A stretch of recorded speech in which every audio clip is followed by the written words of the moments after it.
لبيك لا شريك لك لبيك إن الحمد والنعمة لك والملك لا شريك لك لبيك لبيك اللهم لبيك لبيك لا شريك لك لبيك إن الحمد والنعمة لك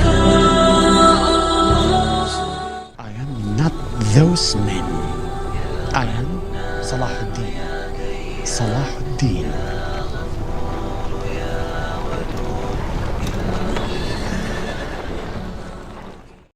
किसी ज़माने में बगदाद में एक बड़ई रहता था। इसने अपनी उम्र के आखिरी हिस्से में एक बेहद खूबसूरत मिंबर बनाया। ये इतना दिलकश था कि जो भी इसे देखता इसे मुंह बोली कीमत पर खरीदने के लिए तैयार हो जाता।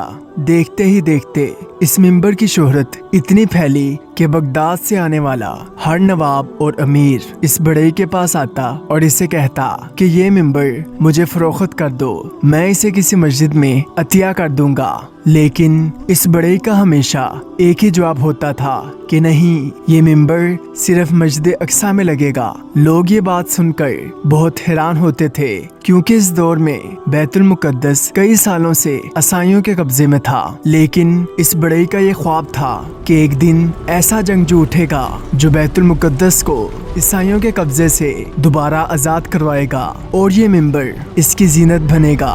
ये बात इतनी मशहूर हुई कि कहानी के तौर पर हर बच्चे की जुबान पर आ गई कि तभी एक 8 साल का बच्चा इस मिंबर के बारे में सुनता है, जो कि इस बड़ई के जज्बात से बहुत मुतासिर होता है। नाजरीन, ये बच्चा कोई और नहीं बल्कि सलाहुद्दीन अयूबी थे, जिनकी पैदाइश 1138 ईस्वी में कुर्दिस्तान में हुई। सलाहुद्दीन अयूबी का बचपन दमिश्क में गुजरा था। इब्तिदा में सलाहुद्दीन अयूबी सुल्तान नूरुद्दीन जंगी के यहाँ एक फौजी अफसर थे और आपने इसी फौज के साथ मिस्र को फतह किया था। इसके बाद सलाहुद्दीन अयूबी को मिस्र का हाकिम मुकर्रर कर दिया गया। सुल्तान सलाहुद्दीन अयूबी का ये मकसद था कि बैतुल मुकद्दस को ईसाइयों से आजाद करवाया जाए, जहाँ पर आप सल्लल्लाहु अलैहि वसल्लम ने तमाम अंबिया किराम की अमामत की और वहाँ से आप अर्श तक तशरीफ ले गए।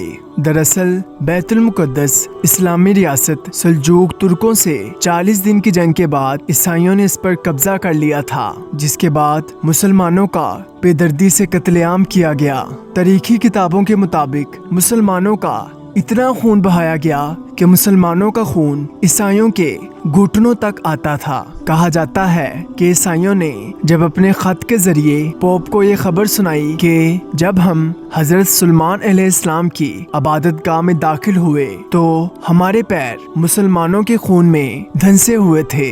लेकिन आखिर दिन गुजरते गए और वक़्त ने करवट बदली और खुदा ने सलाहुद्दीन अयूबी जैसे बहादुर को पैदा किया। जब नूरुद्दीन जंगी की वफात के बाद हुक्मरानी सलाहुद्दीन अयूबी के पास आई तो इनका असल मकसद बैतुल मुकद्दस को फतह करना था। तो नाजरीन, आखिर वो दिन आ ही गया जब सन 1186 में एक सलेबी जनरल रेजिनाल्ड ने मुसलमानों के एक हाजियों के काफिले पर हमला किया और इन्हें बेदर्दी से कत्ल करने लगा कि तभी एक मुसलमान ने रेजिनाल्ड से रहम की दरख्वास्त की, जिस पर रेजिनाल्ड मरदूद ने नहायत हकारत के साथ कहा कि मुझसे रहम की भीख क्यों मांग रहे हो? तुम्हारा ईमान तो मोहम्मद पर है, इन्हीं को पुकारो, वो ही तुम्हारी मदद करेगा। जब सुल्तान सलाहुद्दीन अयूबी तक ये बात पहुंची तो वो गुस्से से दांत पीसने लगे। इनकी आंखों में गुस्से से खून उतर आया और इन्होंने तभी खड़े खड़े कसम खाई कि जब तक मैं जालिम को अंजाम तक नहीं पहुंचा देता तो मैं सुकून की नींद नहीं सोऊंगा। वो दिन गुजरना था कि सालों तक सलाहुद्दीन अयूबी ने जंग की तैयारियां की।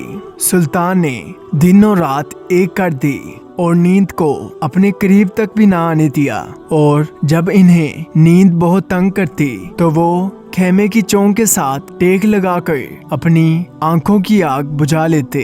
2 सालों तक सुल्तान सलाहुद्दीन यूबी ने बिस्तर पर लेटकर भी नहीं देखा। फिर आखिर सुल्तान सलाहुद्दीन यूबी ने 1187 में 13 रोज मुहासरे के जरिए सलेबियों के 88 साला कब्जे का खात्मा किया। इस रोज हिजरी कैलेंडर के हिसाब से रजब की 26 तारीख थी, यानी आज़ादी की पहली रात शब-ए मिराज की रात थी। सलेबियों ने बैतुल मुकद्दस पर कब्जा करने के बाद 70,000 मुसलमानों को शहीद करके इनके जिस्म के टुकड़े टुकड़े कर दिए थे। जब सुल्तान सलाहुद्दीन यूबी ने बैतुल मुकद्दस को फतह किया तो सलेबियों को मुखातिब करते हुए कहा कि आज मैं तुम्हारे साथ वही सलूक करूंगा जो फतह मक्का के मौका पर आप सल्लल्लाहु अलैहि वसल्लम ने काफिरों के साथ किया था। फर्द को ईसाई इलाकों तक रसाई दी जाएगी।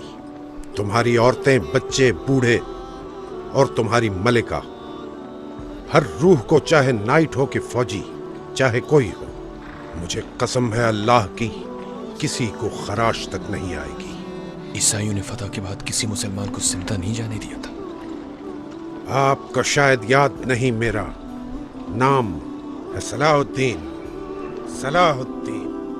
सुल्तान सलाहुद्दीन यूबी ने फदिया लेकर तमाम मसीहियों को आज़ाद करने का ऐलान किया। शुरुआत में मर्दों के लिए 20, औरतों के लिए 10 और बच्चों के लिए 5 अशरफियों का फदिया तलब किया गया, जिसके बाद सुल्तान ने फदिये की रकम कम करके मर्दों के लिए 10, औरतों के लिए 5 और बच्चों के लिए 1 अशरफी मुकर्रर की। वो भी अदा ना हो सका तो सुल्तान ने सिर्फ 30,000 अशरफियों के बदले में तमाम मसीहियों को छोड़ने का ऐलान कर दिया। लेकिन इसका भी बंदोबस्त ना हुआ तो सुल्तान ने इसकी अदायगी के लिए 1 माह की मोहलत दी, जिस पर भी 50 दिन की तोसीह की गई। जब ये रकम भी पूरी ना हुई तो सुल्तान सलाहुद्दीन यूबी ने मसीहियों का फदिया खुद अदा करके इन्हें रिहा कर दिया। ऐसे रहमदिल हुक्मरान ने सलेबी जनरल रेजिनाल्ड को अपने हाथों से कत्ल किया। ये वो सलेबी जनरल था जिसने नबी करीम सल्लल्लाहु अलैहि वसल्लम के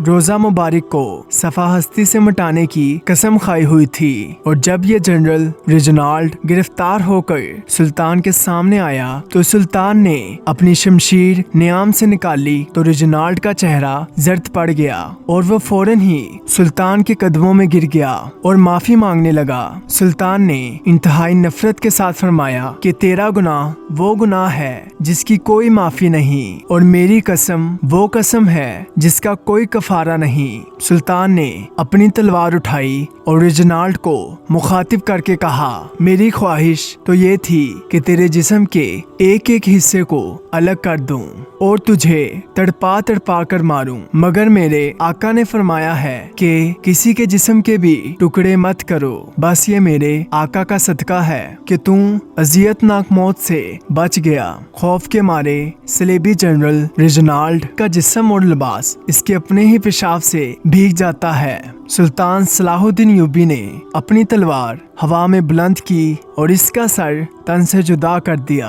अगर आज के मुसलमानों में भी सुल्तान सलाहुद्दीन यूबी जैसी गैरत होती तो आज बैतुल मुकद्दस का ये हाल ना होता।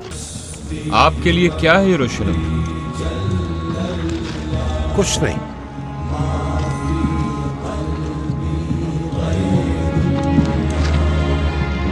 सब कुछ।